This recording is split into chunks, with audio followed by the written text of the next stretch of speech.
லேசியான chicken recipe கேட்டிருப்பீங்க. இன்றைக்கி ரொம்ப லேசியான பாஸ்தா ரெசிபி தான். எங்கள் வீட்டில் பாஸ்தா செஞ்சு கிட்டத்தட்ட 1 வருஷத்துக்கு மேலே ஆயிடுச்சு. அது என்னமோ தெரியல, பாஸ்தா மட்டும் இப்போ சாப்பிட்டோம் அப்படின்னா அதுக்கடுத்து 6-7 மாதம் வரைக்கும் அந்த நினைப்பே வர மாட்டேங்குது, போதும் அப்படின்ட்டு தான் தோணுது. திருப்பியும் அந்த நம்ம கடையில் போய் பாஸ்தா பார்க்குறப்போ, அந்த பாஸ்தா அண்ட் பீஸா சாஸ்லாம் பார்க்குறப்போ, சரி இன்றைக்கி ட்ரை பண்ணலாம், சாப்பிடலாம் போல் இருக்குது அப்படின்னு தோணுது. இன்றைக்கி அந்த மாதிரி வாங்கிட்டு செஞ்சதான். டைரெக்டாகவே குக்கரில் கொஞ்சமாக பட்டர் சேர்த்துட்டு என்ன வெஜ்ஜிஸ் இருக்குதோ அதெல்லாம் சேர்த்துக்கலாம்.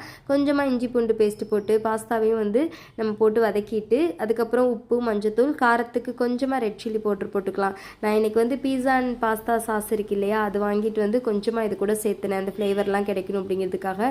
போட்டுட்டு தண்ணி சேர்த்து நல்லா 3 அல்லது 4 விசில் விட்டு ஆஃப் பண்ணணும் அப்படின்னா போதும். ஈஸியாக அந்த கரெக்டாக வெந்து அந்த கன்சிஸ்டன்சிக்கு சூப்பராக இருந்துச்சு.